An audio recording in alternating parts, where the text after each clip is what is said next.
Atos, capítulo de número 15, verso de número 16 a 17, diz assim: Depois disso, voltarei e restaurarei a tenda caída de Davi, reconstruirei suas ruínas e a restaurarei, para que o restante da humanidade busque o Senhor, incluindo os gentios, todos os que chamei para serem meus. O Senhor falou, aquele que tornou essas coisas conhecidas desde a eternidade. Amém e amém. Irmãos, nós estamos então numa saga, numa série de mensagens sobre o zelo ou a marca da presença de Deus. E realmente nós estamos sendo instigados, inspirados pelo Espírito a nos movermos na presença de Deus. A presença de Deus, ela, por muitas vezes, ela é vista ou ela é compreendida de forma muito superficial. E é por isso que é muito natural, infelizmente, não deveria ser, você conversar com alguém e a pessoa vai falar o seguinte: eu tenho uma vida de igreja há anos, mas eu nunca senti a presença de Deus. A ausência desse sentimento ou dessa experiência é algo extremamente preocupante. Nós somos chamados a adorar a um Deus que é vivo. Falamos isso agora há pouco. Um Deus que tem boca, um Deus que ouve, um Deus que se move. Não um Deus que está parado, estático, mas um Deus que é vivo. E se realmente nós temos um Deus que é vivo, e se realmente nós temos um Deus que fala e faz, por que talvez nós não experimentamos mais do seu poder e da sua presença? Obviamente que talvez nós já pensamos ou ainda pensamos que a presença de Deus é um tremelique, é um pular com uma pipoca, é giro, é um aviãozinho. Pode também o ser, não podemos dizer que não é. A presença de Deus é multiforme, a multiforme graça de Deus toca irmãos de várias formas. Eu já tive experiências com Deus que possivelmente você ficaria preocupado. Você iria dizer, pastor, realmente isso aconteceu com você? Eu diria sim. A Nick é a pessoa que mais sabe das experiências que eu tive com Deus, porque eu acho que nós não temos que partilhar tanto das experiências individuais. Agora, precisamos partilhar que Deus faz e age. Deus se move, nós sentimos Deus. É por conta, talvez, de uma busca por um equilíbrio, nós chegamos a um certo tipo de cristianismo, onde achamos que maturidade é eu estar igual um colosso no culto, onde a minha forma de maior expressão de amor de Deus é o quê? Eu levanto as mãos. É incrível levantar as mãos. Mas a pessoa parece um robô, né? Sabe o Robocop? É um movimento, às vezes, sem sentido. É um movimento, realmente, às vezes, sem verdade. E é por conta disso que o Senhor tem nos instruído há cerca de um mês a falarmos sobre isso. E é por isso que nós tivemos um retiro falando sobre cultura de oração. Porque uma comunidade de fé é uma comunidade que cresce em fé e que cresce em experiência. Isso não significa que daqui a pouco a gente vai estar fazendo maluquices. Não é. O culto existe, claro, toda uma ordem, mas existe também uma liberdade. A liberdade do Espírito precisa estar em nosso meio, não somente no culto, mas na sala de oração e também no nosso quarto. Grandes homens de Deus que fizeram grandes coisas à mão de Deus foram homens que tiveram grandes experiências. Grandes experiências. Homens que tiveram horas de oração, horas de devoção, horas de contemplação da face e da presença de Deus. E nós parece que nesse tempo pós-moderno estamos afastando disso e obtendo uma relação com Deus muito distante. Um Deus que parece que está lá no céu, enquanto nós estamos aqui na terra sem conexão. Parece às vezes só que a gente consegue ligar para Deus, ou parece que existe um fiozinho, mas não existe uma relação profunda. Bom, mediante a isso, nós falamos várias vezes sobre o tabernáculo de Davi, e aqui eu vou recapitular alguns pontos. Deus ordena a Moisés para que construa um tabernáculo, ou uma tenda. E nessa tenda, era uma tenda móvel, e essa tenda havia a presença de Deus. Nela havia a Arca da Aliança. Deus instrui Moisés como tudo deveria ser feito. Cores, dimensões, altura, tudo. Tudo Deus deu a Moisés, e dentro dessa tenda onde eles levavam, para onde ia, enquanto o povo ainda era hebreu, um povo nômade, eles levavam, e quando eles se instauraram como Israel, houve então a tenda instaurada também, parada. Mas esse lugar era o lugar da presença de Deus. O que acontece é que por algum tempo, e depois de algumas centenas de anos, houve guerras e é retirado a arca do tabernáculo de Moisés, e é levado para um campo de batalha. Eles achavam que levando a arca da aliança para o campo de batalha, pensando no método e não ouvindo Deus, eles levam a presença de Deus para o campo de batalha dizendo, venceremos a guerra. O que acontece? Eles perdem a guerra, a arca é perdida. Ficam-se anos com o tabernáculo acontecendo, sacrifícios acontecendo, mas não havendo mais a arca da aliança, ou seja, não havendo mais a presença de Deus. O rei Davi, como sua primeira ação como monarca foi trazer a Arca da Aliança, e ele então vai inaugurar basicamente Jerusalém com a Arca da Aliança em uma nova tenda, e essa tenda modificada, uma tenda 2.0. Não mais tendo separação entre santo e santíssimo lugar, não havendo mais um véu que separava as pessoas da presença de Deus, mas uma tenda aberta, onde todos poderiam acessar a presença de Deus e ter uma relação com Ele, uma relação de intimidade, uma relação profunda. Isso é interessante porque a partir de Davi é instaurado uma nova forma de adoração no reino.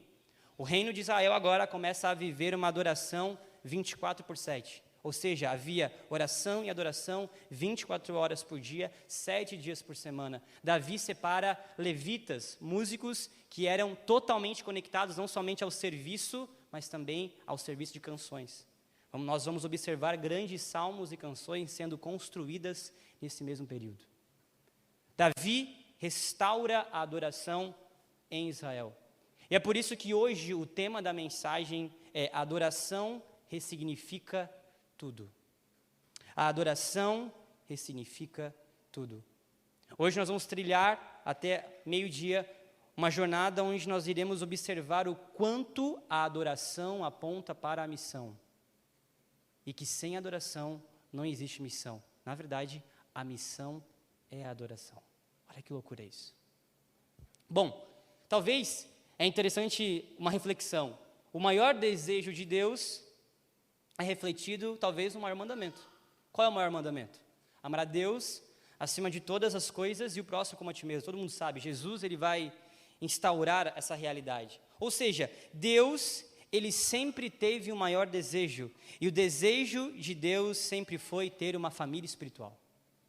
Deus sempre desejou caminhar com o homem. Deus nunca desejou construir o cosmos, o mundo, a criação, e ter uma relação de distância. Deus desejou por sempre, desde a eternidade, construir os seus filhos, as suas criaturas, e nelas e com elas ter uma relação de intimidade e amor. Deus sempre desejou uma família. Se nós pudéssemos resumir a Bíblia, talvez seria a história de um Deus que deseja uma família. É isso. Deus sempre desejou isso, ao ponto de, olha que interessante, quando ele cria Adão e Eva, os primeiros humanos criados, a primeira família criada, ele vai desenvolver uma relação tão profunda com eles, de conversa, de diálogo, de instrução, e vai dizer a esse homem, por favor, ide e multiplicai, povoem, preencham a terra. Deus desejou que a terra fosse ocupada pelo homem, porque o homem como discípulo seu, como imagem e semelhança de quem ele é, o homem enquanto estivesse povoando a terra, construindo, desenvolvendo algo na terra, ele estaria sendo um reflexo de quem Deus é. Logo, quando Deus envia o homem a multiplicar e governar a terra, Deus está dizendo, vão, desenvolvam a terra, porque quando vocês desenvolverem, vocês estão expandindo a minha glória. A ideia de Deus sempre foi expandir a sua glória em todo o cosmos, em toda a criação. E é por isso que Ele nos faz e por isso que Ele nos dá a possibilidade de termos filhos. Essa é a grande realidade. Deus dá ao homem um sentido. Deus dá ao homem um trabalho, um serviço. Governe a terra. Nós somos, então, mordomos do cosmos, ou mordomos da terra. Nós temos a habilidade de governar a terra. A questão é que o pecado realmente veio e destruiu algumas coisas. Foi e tornou aquilo que era incorruptível corrupto, tornou aquilo que nós deveríamos fazer com zelo e cuidado em algo que realmente é destruição. Hoje vemos o mundo sendo governado pelo homem, e um mundo onde nós só vemos guerra, morte, destruição, onde nós vemos natureza sendo destruída, onde nós vemos, quem sabe, poucos séculos à frente, a possibilidade da extinção da humanidade. O homem não está sendo um bom mordomo, um bom governante daquilo que ele recebeu. Deus dá ao homem um serviço. E é por conta disso que quando pensamos em adoração, nós achamos que a adoração é simplesmente o levantar de mãos, nós achamos que a adoração é uma canção entoada em algum lugar, um cântico, e também o é, mas a adoração, talvez na raiz da palavra, principalmente trabalhando a ideia no hebraico, é serviço.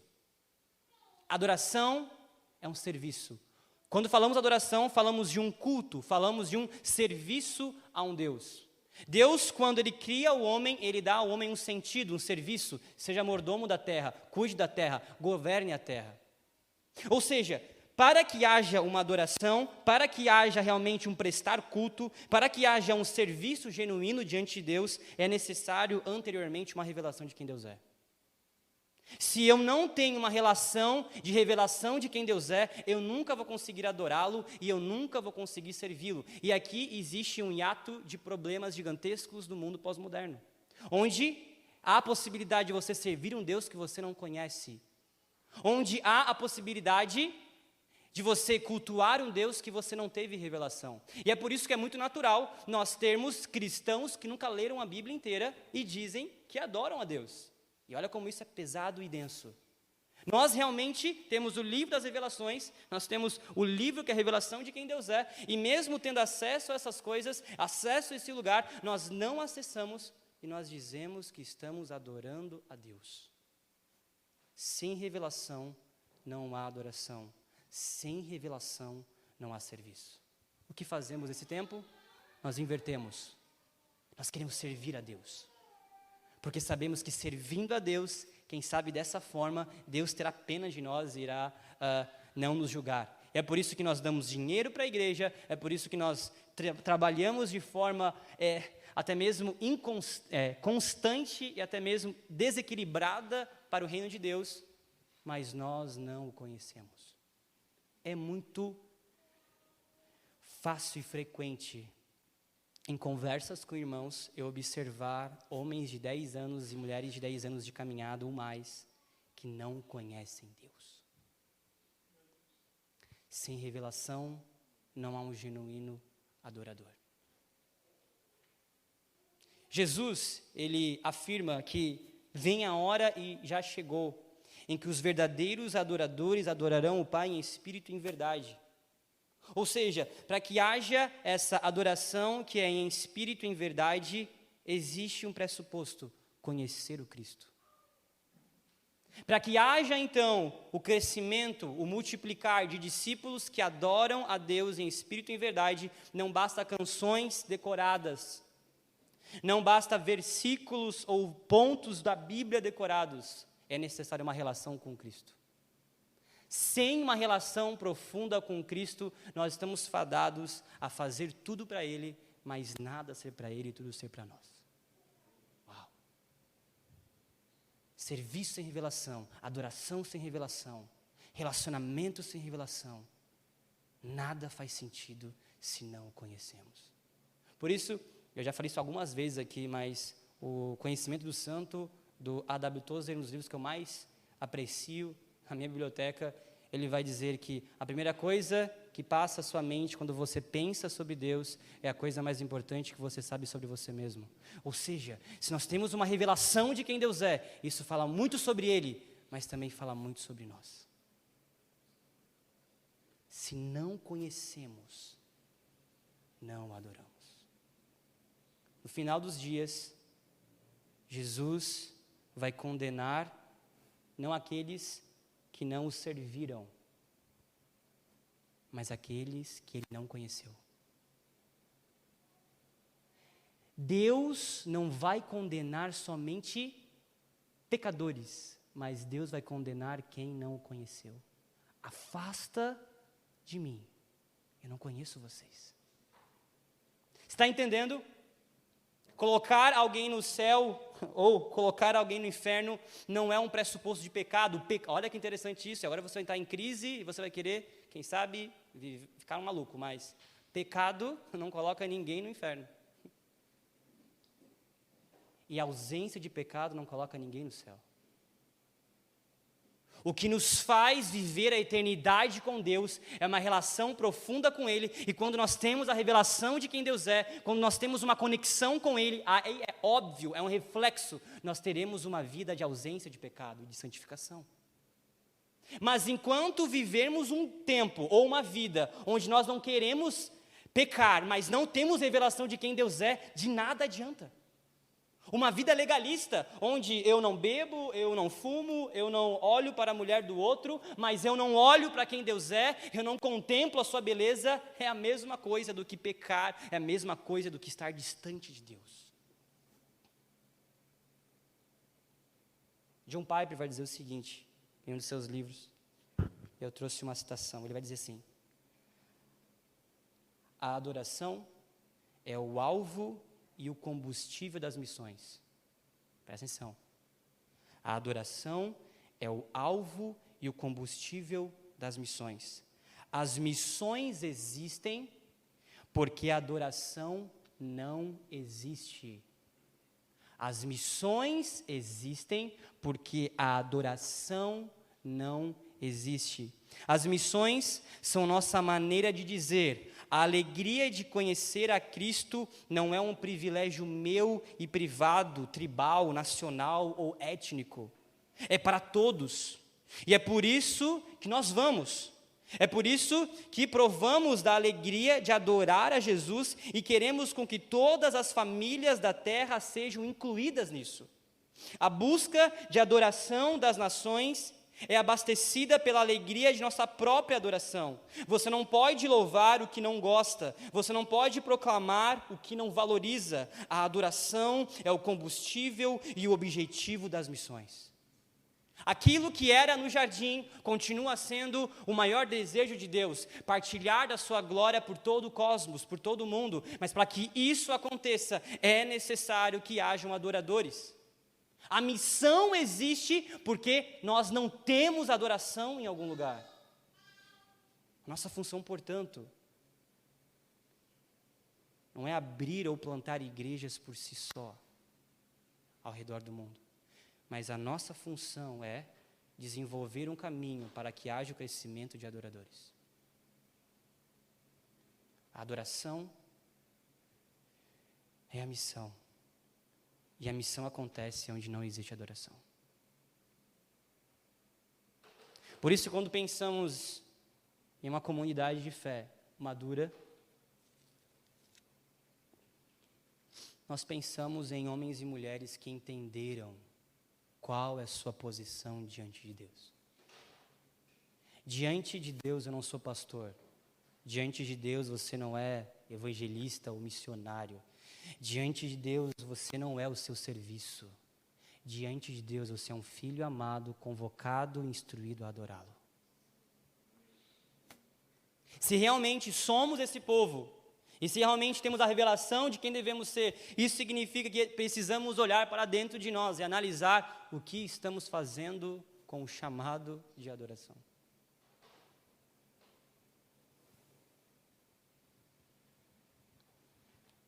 Em Atos 16, você não precisa abrir, você vai observar a história de Paulo e Silas. Paulo, ele recebe, muito interessante isso, Paulo recebe o encargo divino de proclamar a mensagem para povos não alcançados, gentios. Paulo é o grande missionário do Novo Testamento da igreja primitiva. E quando ele é enviado a fazer isso, em Atos 16, verso 25, nós temos o momento em que ele é preso. Irmãos,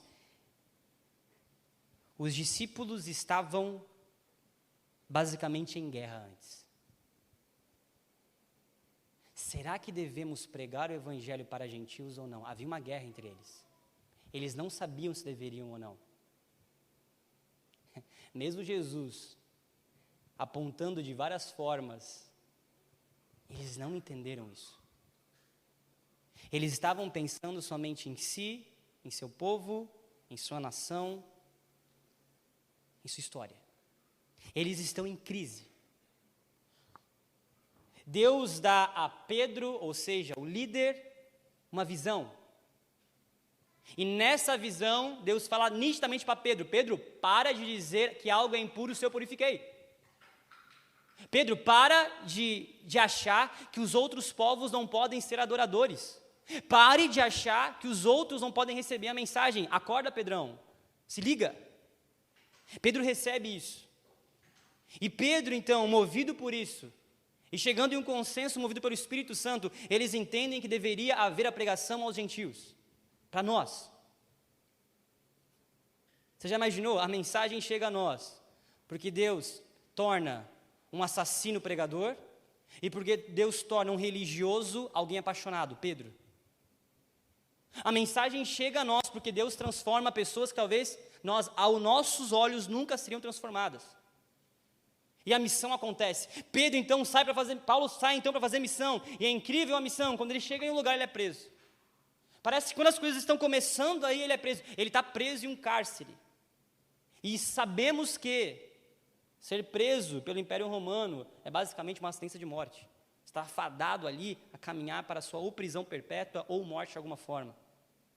Paulo e Silas estão na prisão. E o interessante é que mesmo estando na prisão, mesmo estando em uma situação adversa, onde a fé deles deveria estar lá embaixo, onde as perspectivas talvez de Paulo, nossa, eu queria alcançar a Espanha, eu queria alcançar um pedaço da África, da Ásia, nossa, eu quero fazer muitas coisas. Talvez naquele instante Paulo foi tomado por um medo, eu acho que eu não vou não. O que Deus prometeu para mim, eu acho que não vai acontecer, porque eu estou preso aqui. Tem grilhões em minhas mãos e meus pés, estou preso. Eu não vou conseguir me mover. Como que eu vou ser um missionário? Como eu vou pregar se estou preso? É o pressuposto de um missionário ter a liberdade de andar, de ir. Eles começam a cantar e adorar a Deus. Irmãos, eles estavam ao lado de pessoas vis, mas eles estavam em uma prisão nojenta, fedida. Eles estavam, às vezes, até mesmo desesperançados. Mas a primeira coisa que vem à mente deles não é reclamar, não é murmurar, é quem somos, adoradores. Vamos adorar. Em Atos 16 diz que eles começaram a cantar. E quando eles começam a cantar, aquela cadeia estremecida. Paulo então é liberto. Depois você pode ler a história final. Ele fica, depois ele vai, depois você entende mais. Mas a adoração mudou uma situação. Um adorador que entende quem é, ele muda uma situação, ele muda o panorama da situação que ele está vivendo. E aqui eu não estou dizendo para você que, nossa, briguei com a mulher, você vai fazer o quê? Porque ele viu, você vai começar a cantar para tua mulher? Não, não é isso. Não é essa a realidade. Não é porque você está lá no carro e bateu o carro, você vai começar a cantar lá, sabor de mel. Não é isso. Eu não estou levando você a essa realidade, mas eu estou levando você a pensar pelo pressuposto de que você é um adorador. E se você é um adorador, aquilo que você faz é proclamar a glória de Deus. Paulo e Silas proclamaram a glória de Deus estando em cárcere, porque os prisioneiros olharam e falaram, não, esses caras são malucos. Está tudo dando errado, eles estão presos. Mas eles continuam a adorar e ter convicção. A situação é transformada, a situação é mudada. E é por conta disso que nós precisamos abraçar a realidade de quem somos chamados. Irmãos, eu, por muitas vezes, ou todas as vezes, eu canto mal demais. E eu me esguelo aqui na frente. Com piriri. Doente, febre, com raiva de alguém.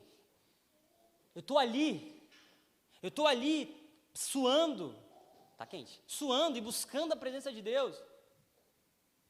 Sabe, nós precisamos entender que a grande realidade que nós somos chamados não é para sermos grandes teólogos ou grandes pregadores, mas é grandes adoradores, ou seja, pessoas que amam a Jesus de uma forma profunda e verdadeira.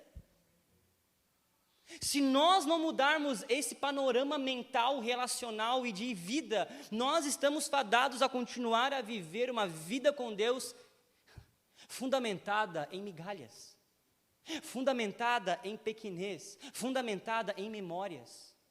O que nós cantamos agora há pouco, Senhor, nós temos esperança porque o Senhor não está somente em nossa memória. E quantos de nós hoje vivem uma jornada onde Deus é uma memória? Onde você tem lembranças de Deus. Quando eu tinha 10 anos eu aceitei Jesus. Quando eu tinha 15 anos eu tive uma experiência com Deus. Quando eu tinha 17 anos eu fiz missões. Não sei, nós acessamos memórias, mas nós não vivemos mais o presente. Me conte qual é a sua experiência nos últimos 10 dias. Me conte. Qual foi a sua experiência com Deus nos últimos 10 dias? Quantas horas você esteve de joelhos no chão nos últimos 10 dias? Quantas vezes você esteve adorando a Deus nos últimos 10 dias? E você pode dizer N possibilidades. Nossa, mas eu trabalhei, eu tenho faculdade, e ok, Deus entende isso, Ele não vai cobrar de você algo que você não pode dar, mas Ele vai cobrar de você a sua identidade, Ele vai cobrar de você o seu intelecto da revelação de quem Ele é. E nós estamos achando que é normal eu ter uma vida onde eu olho para 10 dias atrás, eu li a Bíblia, um capítulo, e eu orei por 15 minutos e achamos que estamos indo bem. Irmãos, nós estamos indo de mal a pior. De mal a pior. Se o Everton lá com o trabalho dos moradores de rua, se ele só abre a Bíblia para pregar para um morador de rua, ele está fadado ao fracasso. Já fracassou. Se eu procurar na Bíblia somente sermão para pregar, eu já fracassei. Se eu for orar simplesmente porque eu tenho que orar no culto, porque eu sou pastor, eu já fracassei faz tempo. O que o Senhor está nos chamando é entender que sem a revelação e sem a presença de Deus de nada vale. Irmãos, enquanto Davi trouxe a arca para Jerusalém, eles continuaram a fazer coisas no tabernáculo de Moisés, havia sacrifício. Olha que interessante, presta atenção nisso. Eles tinham uma revelação de Deus. Façam o tabernáculo, façam dessa forma o sacrifício. Eles tinham a revelação, só que eles não tinham a presença. A presença não estava lá. É como nós fundamentarmos a nossa vida na experiência passada com Deus, ou na leitura que nós fizemos da Bíblia inteira há 10 anos atrás. Nossa, não, mas é aquilo. Mas e o hoje? E o agora? Davi está lá dançando, pulando, se regozijando na presença de Deus. Deus está abençoando o reinado dele. Realmente ele foi chamado do homem segundo o coração de Deus. Alguém diferente, realmente diferente, porque entendeu o que era, porque entendeu a revelação de Deus. Ele não fazia por fazer. E aí chega a nós esse ponto, temos a revelação, nossa, lemos a Bíblia, estamos na igreja, fazemos a reformar, participamos da oração, mas não estamos zelando pela presença. Mentes cheias, intelectualmente brilhantes, sabem versículos de cor, tem quem sabe, certificados de cursos incríveis, mas não tem zelo pela presença, irmãos, é o equilíbrio que nos faz realmente cristãos. E não estarmos em abismos, ou seja, eu sei muito, mas eu não me relaciono, ou eu me relaciono muito com Deus, eu sou um fanático, mas eu não tenho nenhuma revelação de quem Ele é. O equilíbrio é nas tensões, a tensão entre um fanático e a tensão entre um que sabe muito das Escrituras, um intelectual. São nas tensões que nós temos que estar, é nessa tensão que nós temos que nos mover, e não em abismos. Enquanto o tabernáculo estava em Gibeão, eles continuavam a fazer coisas, mas a presença de Deus não estava. Esse é o medo que eu tenho da igreja dos próximos anos. É o meu medo. Se eu tenho realmente um medo de igreja, é isso. É nós estarmos aqui crescendo, desenvolvendo, produzindo, ajudando, fazendo missões, enviando pessoas, capacitando pessoas, é incrível. Estamos tendo uma revelação de quem Deus é, precisamos fazer missão, mas não entendemos que somos adoradores, não temos zelo pela presença. Deus não está mais aqui. Um culto onde Deus não está é um culto vazio de sentido e significado.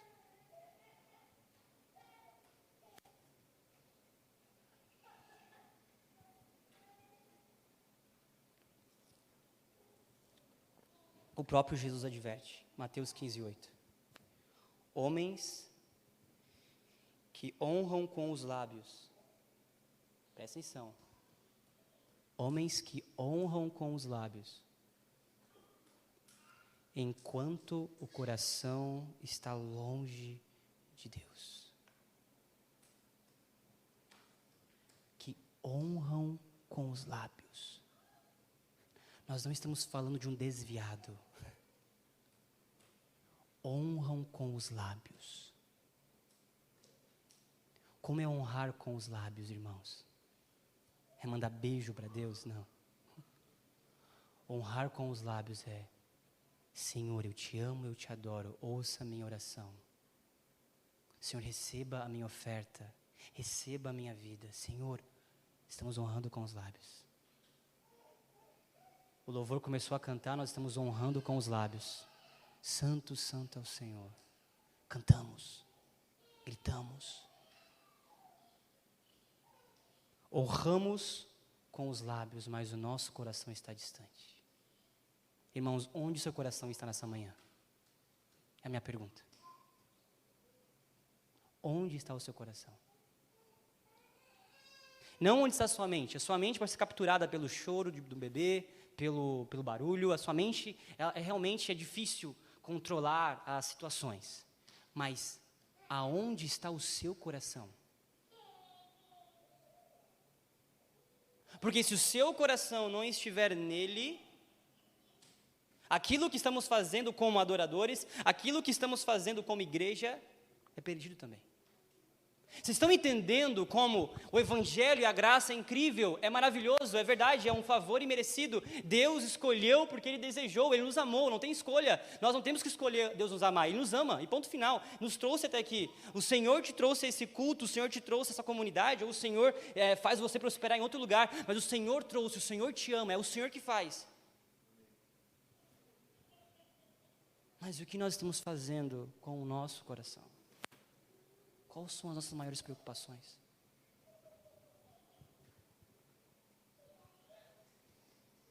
Existem muitos lugares em Joinville e por aí que possuem muitas pessoas que pregam a revelação bíblica de Deus, mas Deus também não está lá. Presta atenção no que eu vou dizer para você. É possível ser bíblico, mas agir como anticristo. É possível ser bíblico e agir como inimigo de Deus. Existe revelação, mas não tem zelo pela presença. Honra com os lábios, mas o coração está distante. Hoje a moda é falar, você precisa buscar uma igreja bíblica. Negativo. Você precisa buscar uma igreja que contenha adoradores. Adoradores entenderam a revelação, adoradores entenderam o que fazem com a presença. Podemos ser bíblicos e estarmos construindo um lugar onde Deus não habitará. Senhor, eu curei, eu fiz milagres, em teu nome. Não conheço você. Eu revelei algo a você, mas você não desejou se relacionar.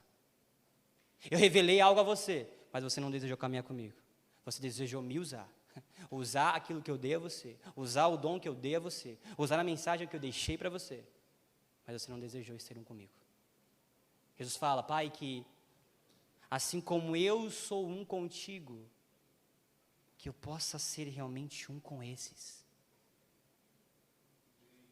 Jesus, Ele deseja uma relação profunda, Deus deseja uma relação profunda, assim como era no jardim, deve ser agora uma relação profunda, que é mediada pelo Cristo. Cristo é o caminho, ou a revelação maior. Cristo fala, quem vê ao Filho, também vê o Pai. Ou seja, a revelação de Deus perfeita é Cristo. Se nós não estamos vivendo como Cristo, se nós não estamos buscando o Cristo, nós não entendemos a revelação, e nós não estamos buscando a presença.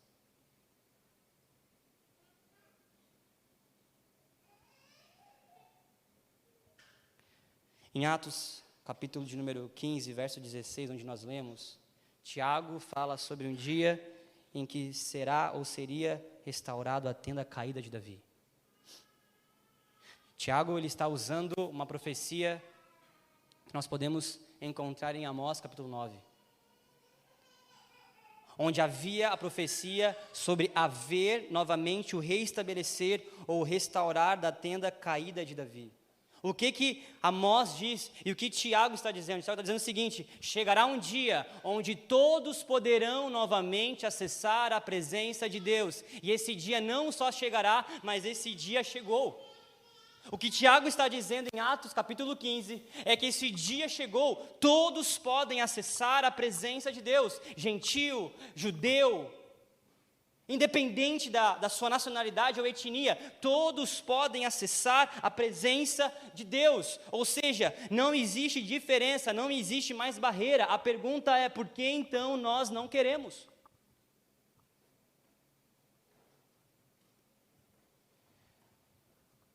Quando o corpo de Cristo é transpassado, o véu também foi.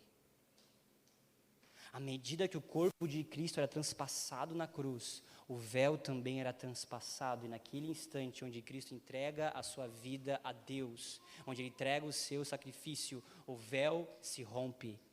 Não existe mais barreiras, não existe mais véu, não existe mais muralhas. A pergunta é: por que nós não estamos buscando a presença de Deus? Pô, pastor, domingo de manhã, a gente estava aqui gostoso no louvor, Deus está quentinho no nosso meio. É verdade, Ele está quentinho no nosso meio, aqueceu nossos corações. Mas irmãos, o que mais tem afligido nesses dias a minha mente e coração é isso. Quando eu me pego em um dia onde eu não tive vontade de estar com Deus. Em um dia onde eu não desejei adorar, um dia onde eu não desejei orar. Quando eu me percebo num dia assim, eu percebo o quanto meu coração está distante dele. Eu honro com os lábios, olha que eu trabalho com Deus. Deus é meu chefe. Eu cuido de pessoas quase todos os dias, tirando segunda-feira, mas também na segunda-feira, todos os dias. E mesmo assim, meu coração pode estar distante de Deus, porque o meu serviço a Deus, sem uma revelação e sem a presença, não basta. E o que me incomoda é que nós estamos gerando isso, famílias sendo construídas. Irmãos, ontem eu preguei lá num trabalho no Fátima, e gente, é triste demais. É triste demais observar o que a ausência de Deus pode causar em vidas. O que a ausência do zelo pela presença pode causar em vidas. Crianças sem pai, crianças sem mãe. Famílias desestruturadas, e até mesmo famílias bem estruturadas, mas a Bíblia nunca é aberta na mesa. Nós temos a revelação, mas nós não buscamos a presença.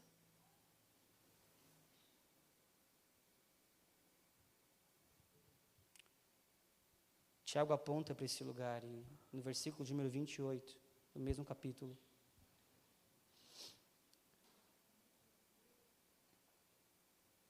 Acontece o seguinte: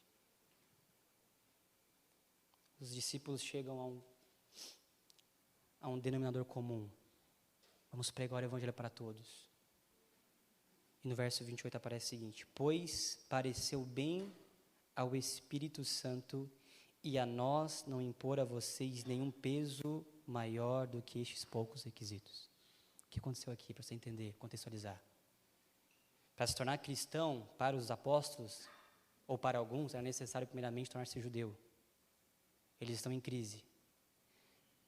Tiago relembra Amós. Eles escutem, Pedro fala, Paulo fala, e eles chegam num parecer. Pois pareceu bem ao Espírito Santo e a nós, não impor a vocês nenhum peso maior. Ou seja, não é necessário para que um cristão se torne primeiro judeu para depois cristão. Um gentio pode ser cristão direto. Isso aconteceu porque eles ouviram Pedro ou Paulo? Não. Porque eles ouviram o Espírito.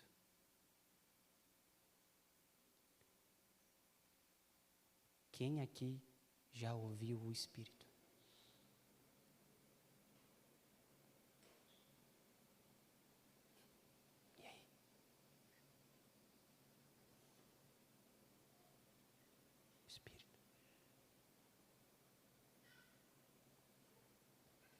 Eles incessantemente buscaram a Deus para que tivesse uma resposta, e o Espírito falou a eles. O nosso Deus não é um Deus mudo, é um Deus que fala. Qual foi a última vez que você ouviu Deus? Não o seu Deus que você criou na sua cabeça, que fala tudo amém para aquilo que você quer fazer, que diz amém para a sua forma de viver, que diz amém para você rasgar alguns versículos da Bíblia. Não esse Deus aí você criou. Esse não é o Deus verdadeiro.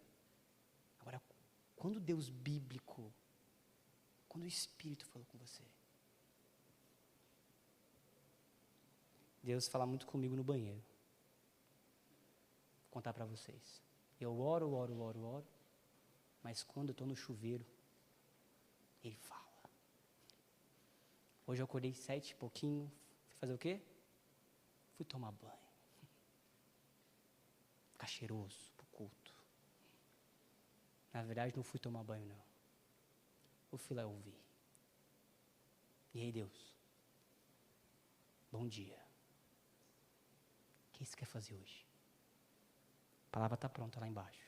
O que você quer fazer hoje? Aí já começou a mostrar minha humanidade caída. Dudu, seu pecador. Seu menino. Dudu, seu homem sem fé. Mas Deus falou assim, eu tenho a convicta percepção. Faça um momento de silêncio no culto que eu vou falar com alguns. A gente fez um momento de silêncio no culto. Deus falou com alguns. Nós estamos tornando a vida pastoral algo muito robotizado e intelectual. Nós estamos tornando o Evangelho algo muito robotizado e intelectual. Nós não ouvimos mais o Espírito.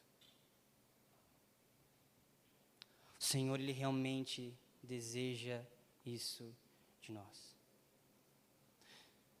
Após Davi instaurar o tabernáculo, eles escrevem uma primeira canção. E a canção, você pode depois abrir na sua Bíblia, a canção é encontrada em 1 Crônicas 16. Presta atenção. Eles instauram uma nova forma de adorar. Na verdade, eles restauram a forma de adorar.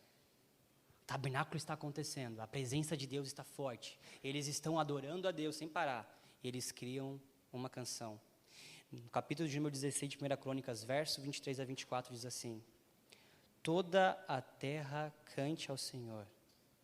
Proclamem todos os dias a sua salvação. Anunciem a sua glória entre as nações. Contem todas as suas maravilhas. Irmãos, a primeira coisa que acontece quando o povo tem a revelação de quem Deus é e quem eles estão adorando, é o que eles devem fazer. Deus instrui ele através de um cântico: ei, vocês tiveram uma revelação, vocês entenderam o que é adoração, logo agora entendam a missão.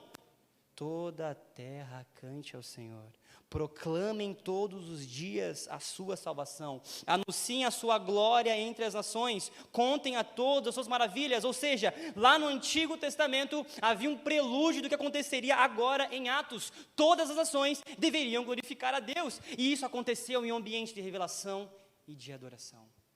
Queremos realmente receber ou entender o que o Senhor quer de nós. Isso vai acontecer mediante a revelação de quem Ele é e de uma presença ou de um zelo pela sua presença. Não é um curso que você compra na internet. Não é a oração do pastor, é uma relação de revelação e adoração, uma relação de revelação e de prostrar os corações. É nessa dinâmica que nós entendemos a nossa vocação e chamado. É nessa dinâmica que nós deixamos de lado o nosso coração caído e paramos de ouvir a nossa voz e começamos a ouvir a voz do Espírito. Agora nós precisamos criar esse lugar para ouvir a voz de Deus. Nós precisamos nos nutrir nesse lugar para receber algo de Deus. E obviamente, irmãos, que Deus, Ele fala muito mais comigo através da palavra. Eu leio a palavra, ela fala comigo, é verdade. Essa é a forma que eu mais ouço Deus. Se você quer ouvir a voz de Deus, leia a Bíblia audivelmente, você vai ouvir a voz de Deus. Isso é incrível, é verdade. Mas existe uma experiência mística com esse Deus. Existe uma experiência profunda com esse Deus, que não é pautada em algo como um objeto de estudo, que não é pautada como alguém que é um chefe que está cobrando você a fazer algo, mas alguém que te chama para uma relação de intimidade e conhecimento. O Senhor nos chama para esse lugar.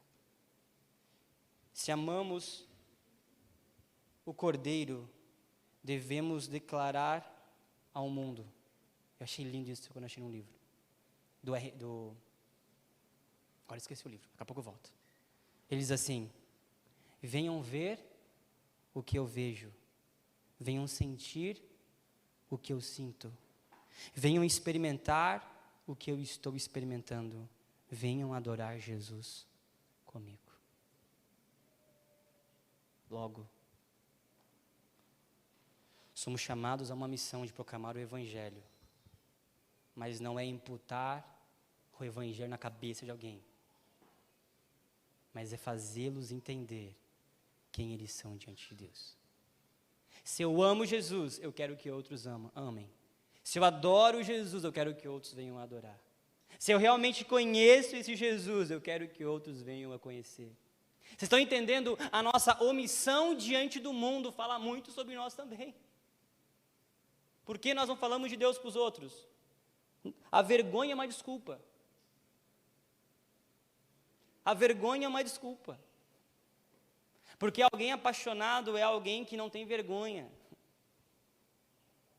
Não, quando eu me apaixonei pela primeira vez pela Nicole, que eu me apaixono todos os dias. Nossa, que incrível. Uau, que homem.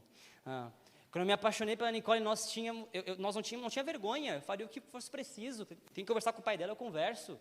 Tem que fazer alguma coisa, eu faço. Não havia vergonha. Eu queria ela. Se eu queria ela, eu estava disposto a fazer o que fosse necessário para conquistá-la. Paixão. Paixão é até algo meio irracional às vezes. Esse amor profundo, essa paixão por Deus, nós temos perdido, está distante. Nós temos a revelação, e o triste é que nós entendemos. Você entendeu aí? Você entendeu? É verdade, eu preciso orar. É verdade, eu preciso, sei lá, fazer como o pastor Dudu. Vou lá no banheiro, ligo o chuveiro, vou chorar lá dentro, vou fazer alguma coisa. Tu entendeu? Mas por que nós não faremos? Tem uma pregação do Paul Washer, vocês já viram ela? Pregação mais impactante do mundo. Está pregando. O bicho é um grosso, troglodita. Você acha que eu sou grosso às vezes? Você devia ser pastoreado pelo Paul Washer. O bicho é um grosso, parece um dedão destroncado. Assim. O bicho é um grosso. Ele está pregando. O bicho ele é um grosso. Ele fala: gente, vocês estão ouvindo a mensagem então? Que bom. 99% de vocês não vão para o céu. Acabou a igreja ali, né? Ali ele acabou. Mas por que isso? Porque realmente as pessoas, elas têm a revelação, entendem, mas não vivem. Minha missão de vida não é só falar para você, é te incentivar, inspirar a viver isso. Você precisa viver. O culto vai acabar. Você vai almoçar com a gente, vai ser incrível. Você vai para casa, você vai dormir. Porque hoje, seu domingo, não tem culto à noite. Amanhã começa de novo a correria da vida. Empresa, trabalho, cliente. Incrível. Mas e o Senhor? Parece que o Senhor não entra na equação da vida. E se o Senhor não entra na equação da vida, a vida não faz sentido.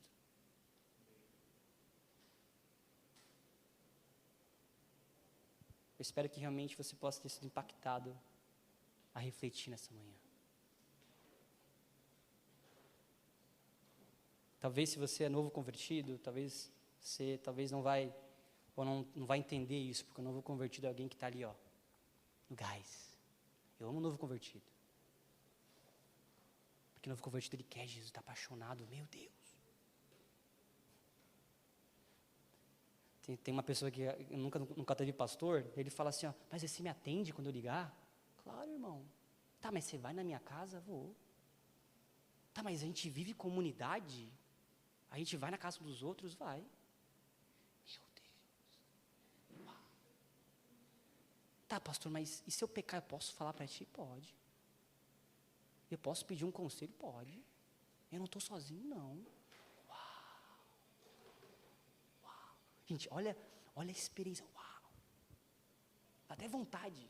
Quando eu vejo o telefone tocar, meu, fala. O que aconteceu?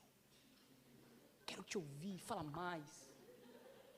Por favor, você está apaixonado, eu quero ouvir. Eu quero beber essa paixão que você está vivendo. Eu quero beber disso. Apaixonado, amando, intencional. Nós, como mais maduros, deveríamos criar um ambiente para que isso acontecesse mais. Que a pessoa se sentisse amada e cuidada. Não é? Gente, é incrível isso. Poxa, essa semana eu fui numa formatura onde estava só eu e a família da pessoa. Olha o grau de relacionamento. Não, eu me senti. Estava lá, parabéns, fomos jantar, só estava eu e a família. Eu falei, uau, que isso? Quem sou eu? Nem do teu sangue eu sou. Isso é comunidade. Isso é vida na vida. Isso é relacionamento. Só que para que haja isso, nós precisamos ter a revelação de uma relação profunda com a presença de Deus. Uma igreja madura, uma igreja que tem a presença de Deus. E a presença de Deus, presta atenção, a presença de Deus ela não pode ser feita artificialmente. A gente pode botar aqui, botamos 2 guitarras, Bela e Gui, fazem um instrumental. Botamos as meninas para cantar. Uau, apagamos as luzes. Uau. Botamos o Will para tocar carrom. Botamos outro carrom, chamamos o pastor Mateus. 2 carrom. 2 guitarras. Incrível. Meu. Todo mundo chorando. Meu, Deus está aqui, cara. Deus está aqui. Deus está aqui. A guitarra desligou. A caixa de som parou de vibrar. Né?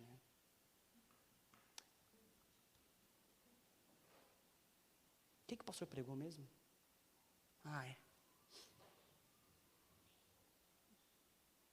Acabou o culto de volta, está acabando. Vem louvor. A presença de Deus, ela não pode ser feita artificialmente, porque a presença de Deus muda por completo. A presença de Deus muda a nossa estrutura intelectual, sentimental, relacional. O Senhor nos chama para isso. Amém, igreja? Vocês estão aí? Aleluia, glória, gostei desse glória, glória. Queria convidar você a ficar de pé para nós orarmos.